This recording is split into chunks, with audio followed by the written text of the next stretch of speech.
Hello students, good morning. We have discussed in this chapter of class 8th mensuration. इसमें हम अब area के बारे में पढ़ेंगे, एरिया के बारे में डिस्कशन करेंगे। इसके पहले वाला जो प्रीवियस वीडियो मैंने बनाया था उसमें पेरीमीटर के बारे में आपको उसका डेफिनीशन, पेरीमीटर कैसे निकालना है, किसी भी शेप का पेरीमीटर कैसे फाइंड करते हैं और अलग अलग शेप्स का पेरीमीटर निकालने के लिए फार्मूले भी बताया मैंने। उम्मीद है कि आपको समझ में आया हो। अब नेक्स्ट पार्ट है इसका area of any shape, means area. अब इसको पहले मैं डेफिनीशन इसका बता दे रहा हूं आपको। तो एक्चुअली क्या होता है, पेरीमीटर में बाउंड्री, लेंथ ऑफ बाउंड्री या length of sum of all sides, ये हो गया क्या, पेरीमीटर। अब आपको एरिया का डेफिनेशन क्या है, the region is covered by, the region covered by by a shape on a plane is called area. मतलब यहां पर मैंने एक ट्रायंगल बनाया और इस ट्रायंगल ने, जैसे इस बोर्ड के ऊपर मैंने ट्रायंगल बनाया, इस ट्रायंगल ने क्या किया, इस बोर्ड का इतना हिस्सा, इतना रीजन कवर कर लिया है। इसी तरह से इस क्वाड्रिलेटरल में आते हैं, इस क्वाड्रिलेटरल ने क्या किया, इस बोर्ड का इतना रीजन, इतना पार्ट ऑफ प्लेन, रीजन को अपन बोलेंगे पार्ट ऑफ प्लेन, मतलब इस प्लेन का एक हिस्सा, ठीक है ना, इतना कवर किया। फिर इसके बाद इस सर्कल ने कवर किया है। तो जो रीजन या जो पार्ट इस प्लेन का इस शेप ने कवर किया है वो उसका एरिया बोलेंगे हम, ठीक है। अब इसके बाद एरिया फाइंड करने के लिए बहुत सिंपल सी चीज़ है, आपने बहुत सारे फार्मूले छोटी क्लास से, अर्लियर क्लासेस से सीख रखा है, याद कर लिए होंगे, बनता भी होगा, और मैं उसको फिर से एक बार बता रहा हूं आपको। सबसे पहला फार्मूला होता है area of rectangle. So what is the area of rectangle? Area of rectangle is equal to length into breadth. फिर नेक्स्ट है area of square, this is side into side, means square of side, ऐसा भी लिख सकते हैं आप, whole square of side.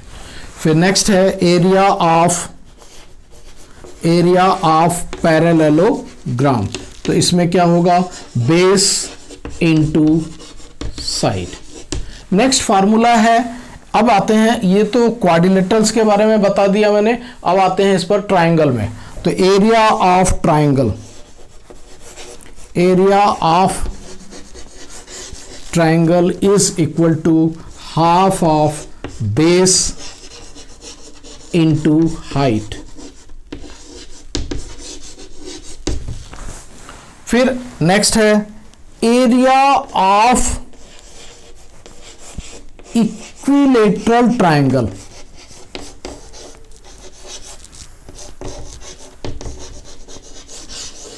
एक simple से ट्रायंगल में और इक्विलेटरल ट्रायंगल में थोड़ा सा डिफरेंस हो जाएगा, इसलिए अलग से डेफिनेशन, इसका अलग से फार्मूला बनाया गया। यहां पर है, इसमें क्या हो गया, area of triangle is equal to half of base into height. Area of equilateral triangle is equal to under root of 3/4 into a square. A यहां पर उस इक्विलेटरल ट्रायंगल का एक साइड है। तो according to definition of equilateral triangle, you know that in a triangle all sides are equal. मतलब किसी भी ऐसे ट्रायंगल में जिसके सभी साइड्स इक्वल हों उसको हम इक्विलेटरल ट्रायंगल बोलते हैं। तो उसके किसी भी एक साइड को उठा करके यहां पर रखना है और उसका स्क्वायर उसके साथ अंडर रूट 3/4 को मल्टीप्लाई कर देंगे, एरिया ऑफ इक्विलेटरल ट्रायंगल निकल जाएगा। इसके बाद है नेक्स्ट जो है आपका area of circle.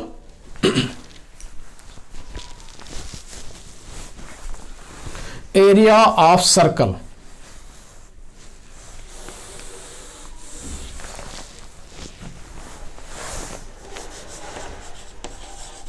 Area of circle is equal to pi r square, यहाँ पर पाई मीन्स 22/7 और 3.14, और आर क्या है, R is the radius of circle, radius of the circle. अब थोड़ा सा एक चीज और है, आप थोड़ा सा मैं रिकॉल करिएगा कि जो डेफिनेशन है रेक्टेंगल का क्या होता है, a parallelogram with right angles is called rectangle, या एक ऐसा क्वाड्रिलेटरल जिसके अपोजिट साइड्स इक्वल होते हैं और ऑल एंगल्स क्या होंगे उसके 90 डिग्री, उसको क्या बोलते हैं, रेक्टेंगल। इसके बाद स्क्वायर में क्या होगा, all sides are equal and their angles are of 90 degree.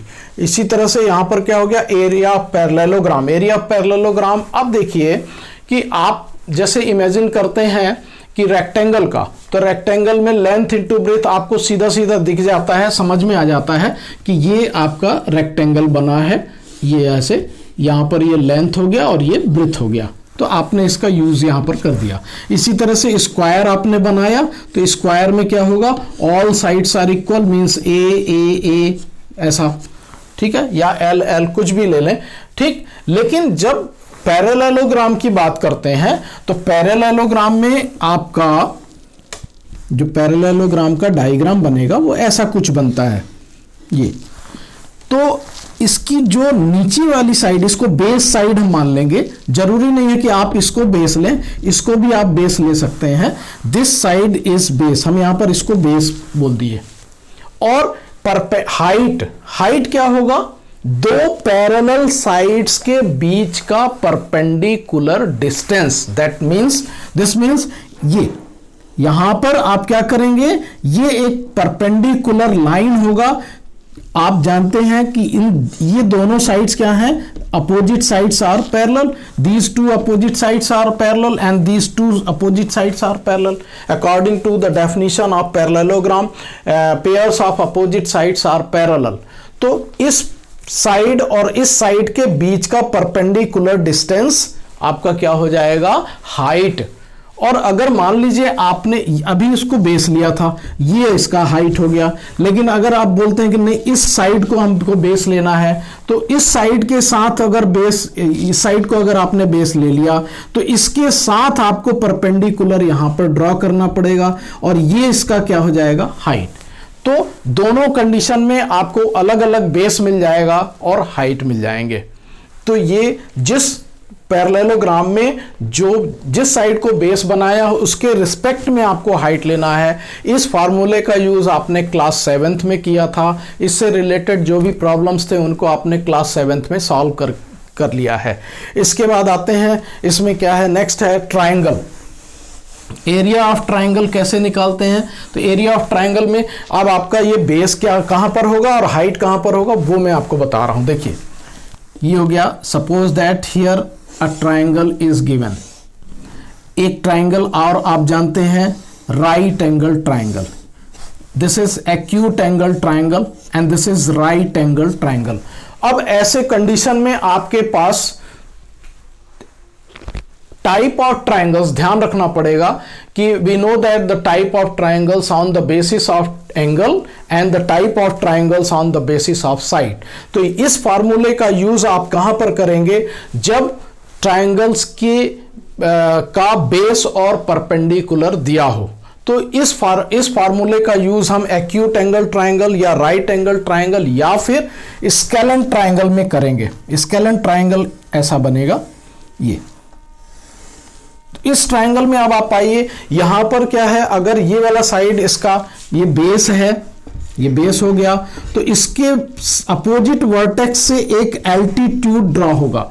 Altitude draw होगा मींस ये हाइट होगा, परपेंडिकुलर या एल्टीट्यूड, इसको हम बोलेंगे क्या, हाइट। तो ये हो गया क्या, this is area of triangle is equal to half of base, this side is equal to base and this side is equal to height, this altitude is called height. इसी तरह से अब आप आइए नेक्स्ट, अगर राइट एंगल ट्राइंगल है तो right angle triangle में क्या होगा कि ऑलरेडी एक दो साइड मिल करके यहां पर एक राइट एंगल बनाते हैं। तो इसमें से हम क्या करेंगे कि अगर इस साइड को हमने बेस लिया है तो इसका जो दूसरा साइड होगा, मतलब जो दूसरा आर्म होगा राइट एंगल का, उसको हम हाइट ऑफ ट्राइंगल बोलेंगे। या अगर आपने इसको बेस ले लिया है तो ये हाइट हो जाएगा। तो इस कंडीशन में राइट एंगल ट्राइंगल है तो आपको हाइट और बेस दोनों राइट एंगल से ही मिल जाएंगे। लेकिन अगर मान लीजिए आपके पास ट्राइंगल कैसा है, स्केलन ट्राइंगल है और आपका बेस ये है, इस ट्राइंगल में बेस ये दिया है, ठीक, तो आपका हाइट कहां पर होगा? इसका हाइट ड्रॉ करने के लिए आप क्या करेंगे, इसके बेस को डॉटेड लाइन से एक्सटेंड करेंगे और इस डॉटेड लाइन को एक्सटेंडेड पार्ट के ऊपर इस सामने वाले इस वर्टेक्स से एक परपेंडिकुलर लाइन होगा जो कि हाइट को डिनोट करेगा। तो अब बेस आपका कहां से कहां तक होगा, इस पॉइंट से इस पॉइंट तक ही लेना है आपको। इसको आपने एक्सटेंड किया है किस लिए, कि आप इसके बीच का डिस्टेंस निकाल सके, परपेंडिकुलर डिस्टेंस निकालें। इसके लिए आप इसको बेस का लेंथ यहां से केवल यहां तक ले पाएंगे। यहां से ये डॉटेड लाइन इमेजिन लाइन है, इसलिए इसकी लेंथ आप केवल यहां से लेंगे। तो बेस ये हो गया, हाइट ये हो गया।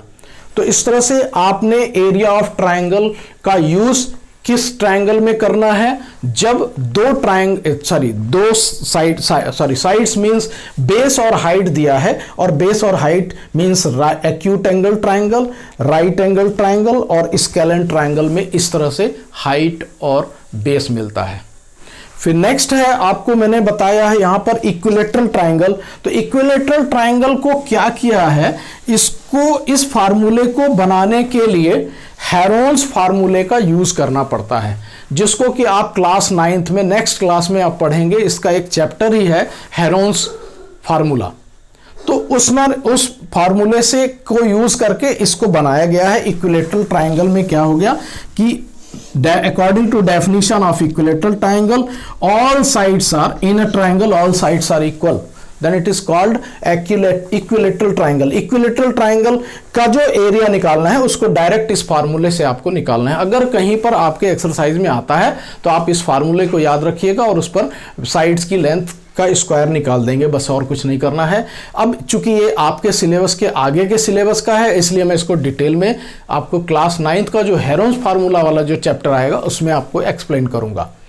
नेक्स्ट है, आपको मैंने बताया एरिया ऑफ सर्कल। तो area of circle pi R square हो गया, पाई की वैल्यू 22/7 और आर रेडियस हो गया। नेक्स्ट जो पार्ट है, इसके आगे आपको ये तो था, ये अभी आपने क्या देखा कि रेक्टेंगल, स्क्वायर, पैरेललोग्राम, ऐसे क्वाड्रिलेटरल्स थे जिनको डिफाइन किया गया है उनके साइड्स की लेंथ के बेस पर। लेकिन अगर कोई सिंपल सा क्वाड्रिलेटरल आ गया तो उस कंडीशन में आप उसका एरिया कैसे फाइंड करेंगे। ये जैसे मैंने मान लीजिए यहां पर एक क्वाड्रिलेटरल ड्रॉ किया ऐसा, तो इस क्वाड्रिलेटरल में क्या हो रहा है कि ना तो इसके साइड्स में कोई रिलेशन दिख रहा, कोई भी कॉम्बिनेशन नहीं दिख रहा, कोई स्पेसिफाइड क्वाड्रिलेटरल नहीं है, एक सिंपल सा क्वाड्रिलेटरल है। तो इस क्वाड्रिलेटरल का एरिया फाइंड करने के लिए आप क्या करेंगे कि इस क्वाड्रिलेटरल में दो डायगोनल होते हैं किसी भी क्वाड्रिलेटरल में। We have 2 diagonals in a quadrilateral. In this quadrilateral ABCD we have 2 diagonals AC and BD। अब इनमें से कोई भी एक डायगोनल आपको ड्रॉ करना है। यहां पर आप suppose that we have draw AC diagonal. अब AC डायगोनल जैसे आपने ड्रॉ किया तो ये क्वाड्रिलेटरल क्या हो गया, 2 ट्रायंगल्स में डिवाइड हो गया। अब चूंकि आपको एक हेल्प मिल रहा है कि आपको 2 ट्रायंगल्स में कन्वर्ट करके दे दिया गया यहां पर। तो अब इसमें क्या होगा कि अगर इसका बेस और हाइट, मतलब 2 ट्रायंगल्स हैं, दोनों का बेस एंड हाइट आपको मिल जाए तो आप इसका एरिया, इस क्वाड्रिलेटरल का एरिया फाइंड कर सकते हैं। तो यहां पर क्या हो गया, first of all we find the area of triangle ABC and area of triangle ADC। दोनों ट्रायंगल में बेस आपका AC हो जाएगा। इसमें परपेंडिकुलर ये वाली साइड मान लीजिए, यहां पर मैंने ले लिया इसको BM और इसको कर दिया DN। तो ये हो गया परपेंडिकुलर और ये परपेंडिकुलर, मीन्स ये क्या होगा आपका हाइट, ये हो गया हाइट, और ये जो AC है इसको हम क्या कर देंगे बेस। तो उस फार्मूले को यूज करेंगे, area of triangle is equal to half of base into height, means area of quadrilateral, मतलब सिंपल क्वाड्रिलेटरल है, उसको एरिया निकालने के लिए आपको क्वेश्चन में ये जरूर दिया रहेगा, तो इजीली आप इसको फाइंड कर सकते हैं। Area of quadrilateral ABCD is equal to area of triangle ABC plus area of triangle ADC। ये अब area of triangle ABC base into height ये आ गया, और area of triangle ADC base AC into height DN। तो इस तरह से ये आप निकाल सकते हैं किसी भी सिंपल क्वाड्रिलेटरल का एरिया फाइंड करने का ये तरीका है। नेक्स्ट है आपको रोम्बस का एरिया फाइंड करना है। मान लीजिए अगर आपको दिया है क्या rhombus, a rhombus is given, so how can you find the area of rhombus?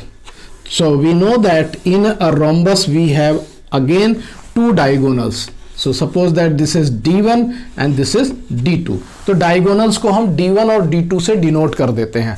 तो area of rhombus, area of rhombus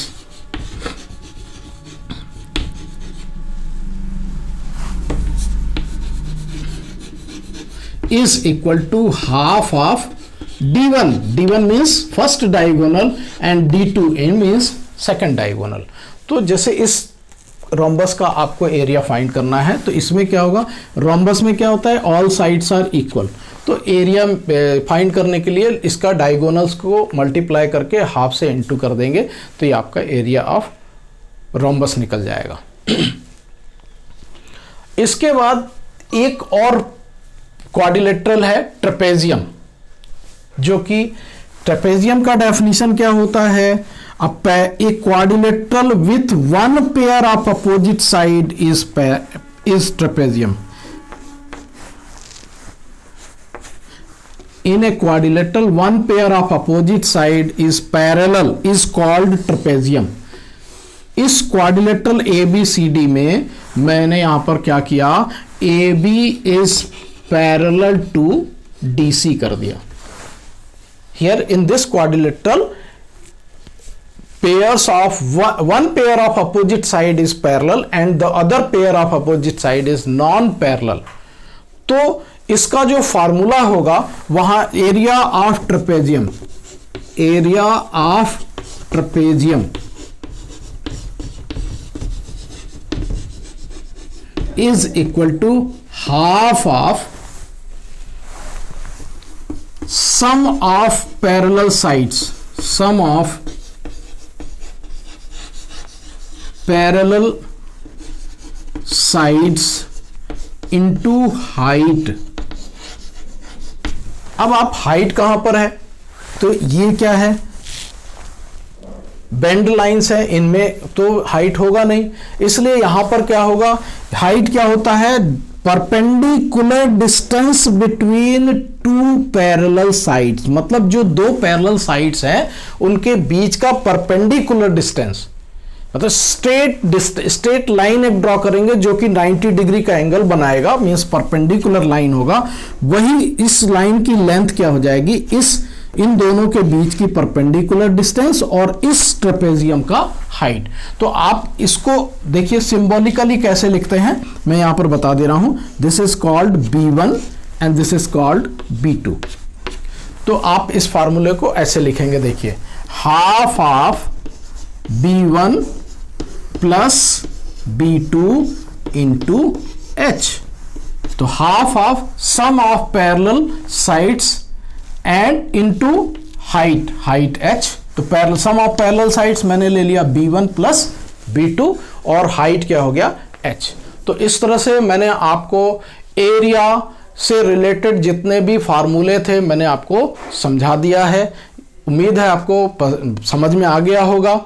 और इसके बाद में एक थोड़ा सा एक चीज और छूट गया है, वो भी देख लीजिए, उसमें क्या है अब एरिया और पेरीमीटर फाइंड करने का यूनिट जब फाइंड करते हैं तो उसकी यूनिट क्या होती है? जैसे आपको लेंथ की यूनिट मालूम होगी, सेंटीमीटर, मीटर, किलोमीटर, मिलीमीटर, वैसे ही एरिया और पेरीमीटर के लिए यूनिट बनाया गया है। तो यूनिट में क्या होगा? Unit of perimeter. तो इसमें पेरीमीटर में यूनिट क्या होगा? जो भी लेंथ ऑफ साइड्स या सर्कल है, रेडियस दिया है मीटर में, सेंटीमीटर में, मिलीमीटर में, किलोमीटर में, तो सेम उसका वही यूनिट आ जाएगा। तो यहां पर क्या होगा? आप इसकी जगह पर लिख सकते हैं unit of perimeter, centimetre, millimetre, metre और किलोमीटर, आप ऐसे यूज कर सकते हैं। बट यूनिट ऑफ एरिया में हमेशा ध्यान रखिएगा, खास करके आंसर लिखते समय जब आप आंसर लिखें तो लास्ट में जो भी आंसर आएगा उसमें यूनिट का यूज जो क्वेश्चन के हिसाब से सेंटीमीटर, मीटर, किलोमीटर से मिलीमीटर दिया है उसको आपको लिखना पड़ेगा, नहीं तो वहां पर आपके मार्क्स काटे जा सकते हैं, कट सकता है। इसी तरह से यहां पर क्या है? Unit of area. तो इसमें क्या हो जाएगा? जैसे यहां पर सेंटीमीटर है तो centimetre, square of centimetre, square of millimetre, square of metre and square of kilometre. अब ऐसा क्यों होता है? तो एक छोटा सा मैं एग्जांपल दे रहा हूं कि suppose that the length of rectangle, एक क्वेश्चन दिया है आपको, एक length of rectangle is 3 centimetre and the breadth of rectangle is equal to 4 centimetre. अब आपके पास लेंथ और ब्रेथ दिया है रेक्टेंगल का। अब आपको वी हैव टू फाइंड, इसमें फाइंड क्या करना है? Area of rectangle. So area of rectangle simple है, आपको समझ में आ रहा होगा। इसमें फार्मूला क्या है? Area of rectangle is equal to length into breadth. So length is 3 centimetre and breadth is 4 centimetre.